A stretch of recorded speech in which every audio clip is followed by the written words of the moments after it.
यह कहकर राजा तपस्या से शिव जी को प्रसन्न करने लगे।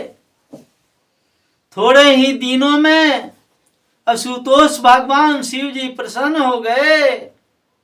राजा की कही बात सुनकर शिव जी ने तथास्तु कहकर गंगा जी को अपने मस्तक पर जटा जूट में धारण कर लिया।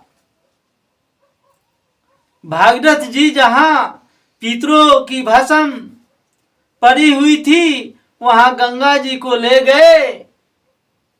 बाहु के जैसे वेग वाले रथ से जाते हुए राजा के पीछे पीछे दौड़ती हुई मार्ग में अनेकों देशों को पवित्र करती हुई गंगा जी ने सगर के पुत्रों को सींचा। गंगा जी को जल के स्पर्श मात्र से ही ब्रह्म दंड से भस्म हुए सगर के पुत्र स्वर्ग को प्राप्त हो गए। हे राजन, जो लोग सदा तथा परम भक्ति के साथ गंगा जी में स्नान आचमन करते हैं वे यदि स्वर्ग को प्राप्त कर लेते हैं तो क्या यह बड़ी बात नहीं है। हे राजन, गंगा जी का यह जो महात्मा कहा है वह कुछ आश्चर्यजनक नहीं है, क्योंकि मुनि भी इसी गंगा जी में मन लगाकर मुक्ति पा लेते हैं। भागीरथ के श्रुति पुत्र हुआ श्रुति के नेमी, नेमी के अपर और अपर के सिंधुदीप, सिंधुदीप के अवताऊ उसके तीर्ण पर्ण हुआ, जिसने नल राजा को पास होके खेलने की विद्या देकर नल से उसके बदले में असव विद्या सीखी। ऋतुपर्ण के सर्व काम उसके सुदास और सुदास के सवदास हुए। इनकी पत्नी का नाम मदयंती था, जिसको मित्र सा और कलम संधि भी कहते हैं।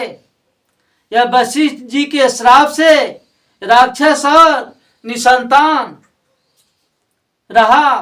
राजा परीक्षित बोले, सवदास के गुरु वशिष्ठ ने श्राप क्यों दे दिया, यह मुझे सुनाइए। श्री सुखदेव जी बोले, एक समय राजा सवदास शिकार करते हुए घूम रहे थे कि वहां एक राक्षस आ गया। उसे उन्होंने मार गिराया। यह देख उस राक्षस का भाई भाग गया।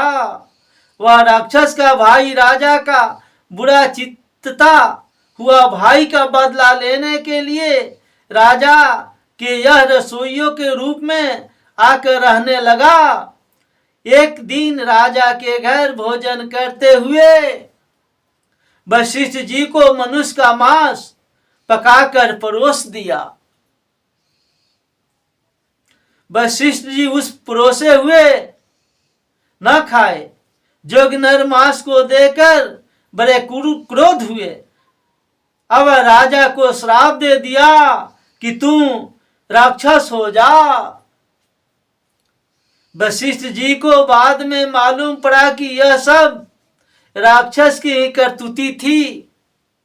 तब उन्होंने उस श्राप की अवधि 12 वर्ष के लिए कर दी। राजा ने भी गुरु को श्राप देने के लिए हाथ में जल लिया कि मदयंती ने उनको रोक दिया। राजा ने अत्यंत तीक्ष्ण श्राप के भरे हुए जल को अपने पैरों पर छोड़ लिया। वह राजा सवदास राक्षस भाव को प्राप्त हो गए और पैरों पर श्राप के जल को छोड़ने के कारण उनके पैर काले पड़ गए।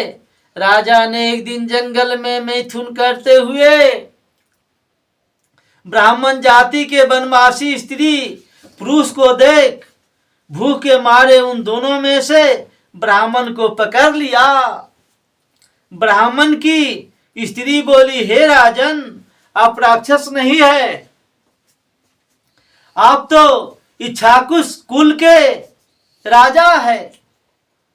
हे वीर, आप मध्यंती जैसे पतिवार्ता तथा धर्मवती स्त्री को पति हो, यह अधर्म आप मत करो। पुत्र की इच्छा से रति कराने वाली मुझ ब्राह्मणी के लिए मेरे पति को छोड़ दो।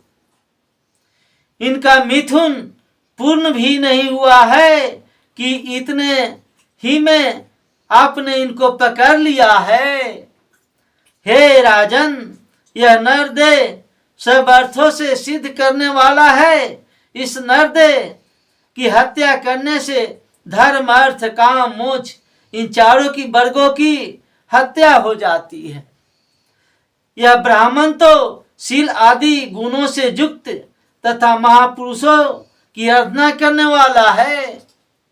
ऐसे यह ब्राह्मण ऋषियों में श्रेष्ठ ब्राह्मण आप जैसे राज ऋषियों में श्रेष्ठ राजा से मारे जाने योग्य नहीं है। हे धर्मज्ञ, निष्पाप ब्रह्मवेत्ता ब्राह्मण का वध करना आप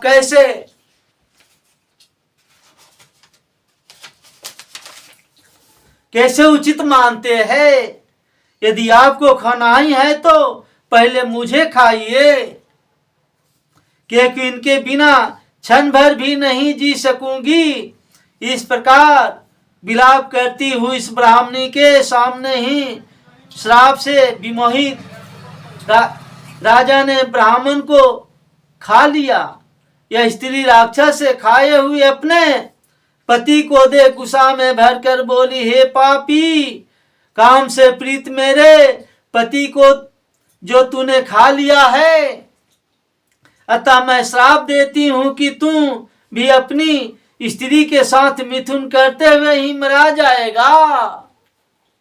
इस तरह ब्राह्मणी सौदास को श्राप देकर और अपने पति की हड्डियों के साथ चिता में जलकर पति लोक को प्राप्त हो गई। राजा सौदास को जब श्राप के 12 वर्ष व्यतीत हो गए, तब वह घर में आकर मिथुन करने को तैयार हुए। उसी समय ब्राह्मणी के श्राप को याद करके मध्यंती ने उनको मना कर दिया। तभी से उन्हीं स्त्री सुख को त्याग दिया। इसी कारण वह संतान से हीन ही रहे। तब राजा की आज्ञा से वशिष्ठ जी ने रानी के गर्भ धारण किया। रानी मध्यंती 7 वर्ष तक उस गर्भ को धारण करती रही। वशिष्ठ जी ने पत्थर से उसके पेट को फोड़कर गर्भ से बालक को निकाला। हे राजन, इसी कारण उनका नाम अस्मक पड़ गया। अस्मक के मूलक पुत्र हुआ, जिसने कि स्वयं स्त्री भेष धारण करके परशुराम जी से अपनी रक्षा की थी। इसी से उसका दूसरा नाम नारी कवच कहते हैं।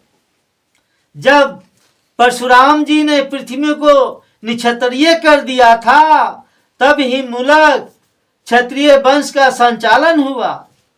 इसलिए आपको मूलक कहते हैं। मूलक के दशरथ पुत्र हुआ। दशरथ के विश्वासा हुआ और विश्वासा के खटभंग हुए। देवताओं की प्रार्थना से जिन्होंने दैत्यों को युद्ध में मारा था, प्रसन्न होकर देवताओं ने जब वर मांगे, तब तो उस समय राजा ने अपनी आयु को 2 घड़ी की जानकर विमान के द्वारा अपने नगर को जाकर भगवान में मन लगा दिया है।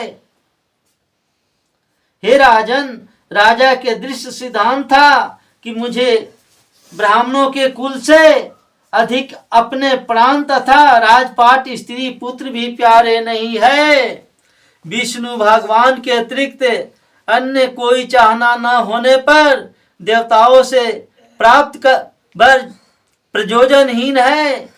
जो देवताओं है वे भी तो हृदय में विराजमान भगवान को नहीं देख पाते हैं, तब फिर औरों को तो कहना ही क्या है। अतः गुणों में संग को छोड़कर उन हरि भगवान के ही चरण शरण को प्राप्त करूं, ऐसा नीचे करके अज्ञान को त्याग कर राजा भागवत गति को प्राप्त हो गए।